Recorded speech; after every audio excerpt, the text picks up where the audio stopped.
Ikaw at ako ay mga mandirigma. Ikaw at ako lalaban sa ngalan ng pag-ibig at kapayapaan.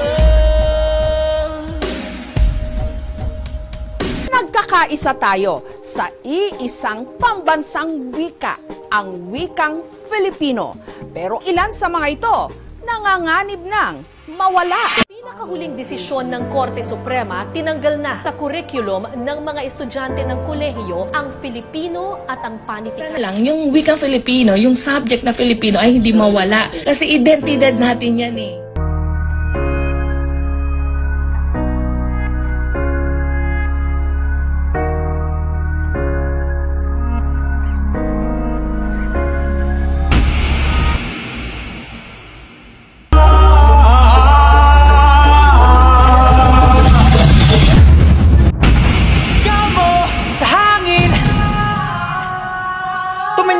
Magsilbing liwanag,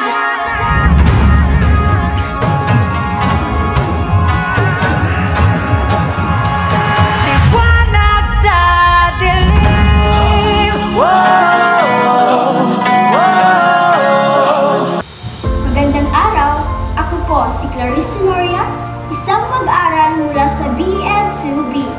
Sa video ito, aking ibabahagi ang aking advokasiyang pangwika, isang panawagan na ating ipagmalaki, gamitin at ingatan ang ating wikang Filipino dahil ito ang tunay na tinig ng pagkakaisa.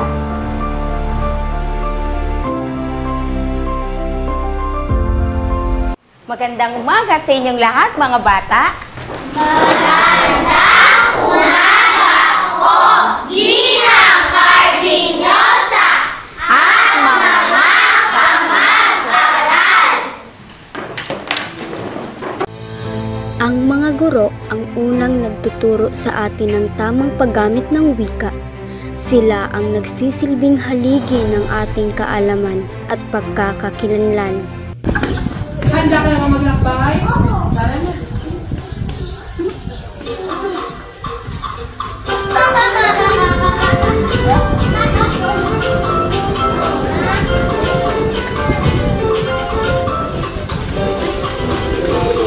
Kapag itinuro ng guro ang Filipino ng may pagmamahal, natututo rin tayong mahalin ito. Dito nagsisimula ang tunay na pagbabago. Basahin nga natin ang salitang ibinigay ni Lian. Kuya, masaya! Bilang isang kabataan na nangangarap maging guro, malaki ang papel ko sa pagpapanatili ng wikang Filipino. Sa loob ng silid-aralan, ipaparamdam ko sa mga bata na ang paggamit ng Filipino ay hindi kahihiyan, kundi isa itong karangalan.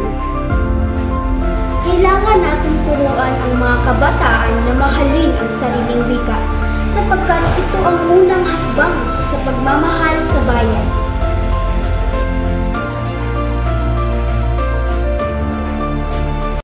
Sa panahon ngayon, madalas na Ingles ang gamit sa trabaho, paaralan at internet.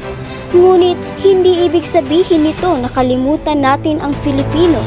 Maaari tayong maging magkabago at makabayan sa parehong oras.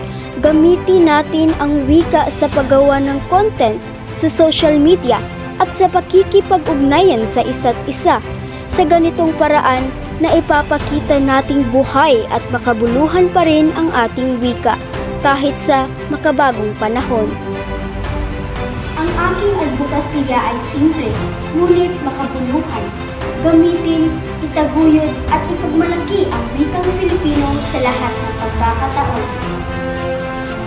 Sa bawat salitang ating binibigkas, nabubuhay ang kasaysayan ng ating mga ninuno. Sa bawat tula, awitin at kwento na ipapasa natin ang apoy ng kulturang Pilipino sa susunod na henerasyon. Kung hindi natin ipagpapatuloy, sino pa? Tayo na mismo, ang kabataang Pilipino, ang magbibigay buhay sa ating wika, sa salita, sa gawa, at sa puso. Dahil sa bawat guro, sa bawat mag-aaral, at sa bawat pusong nagmamahal sa ating bayan, umiiral ang ating pagka-Pilipino. At sa gitna ng lahat, ang pagbabago. Isang awitin ang tuloy na nagpapaalala kung sino tayo, mga Pilipino, sa diwa, sa gawa, at sa wika. Mga kababayan, sabay-sabay nating pakinggan at panoorin ang bidyong ito. Dahil dito natin mararamdaman ang tunay na diwa ng pagiging Pilipino. Sa bawat salita, sa bawat himig, at sa bawat tibok ng ating puso.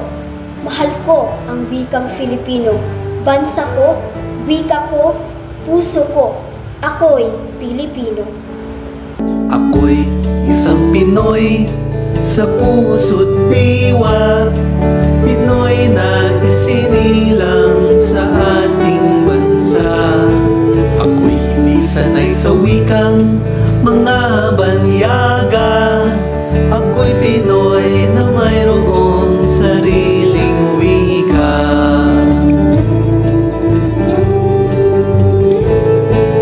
Wikang pambansa ang gamit kong salita, bayan kong sinilangan, angat kong lagi ang kalayaan.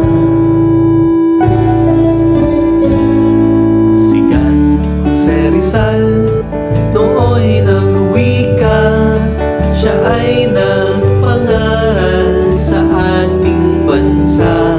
Ang hindi raw magmahal sa sariling wika ay higit pa ang amoy sa mabahong isda.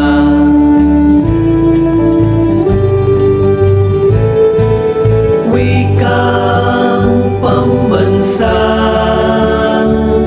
ang gamit kong salita, bayan kong sinilangan, angat kong lagi ang kalayaan.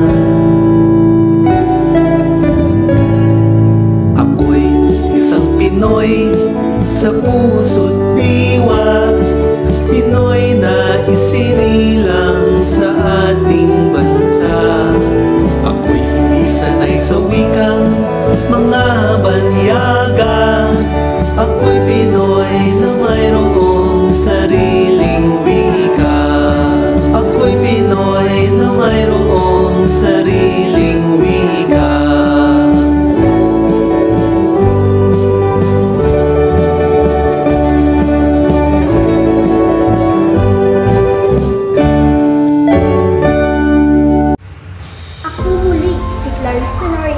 Isang estudyante mula sa BEd Subi, at habang ako ay nabubuhay, ipagmamalaki kong ako'y Pilipino dahil ang wika ko, puso ko. Ako'y isang Pinoy sa puso't diwa, Pinoy na isinilang sa ating bansa. Ako'y hindi sanay sa wikang mga banyaga, ako'y Pinoy na mayroong sariling wika. Ang wika ay palatandaan ng pagkakaroon ng identidad ng isang bayan. At ang wika ito, kapag ginagamit sa edukasyon, ay nakatutulong ng malaki sa pagpapalalim sa mga ideya ng pagmamahal sa bayan, pagpapahalaga sa kasaysayan.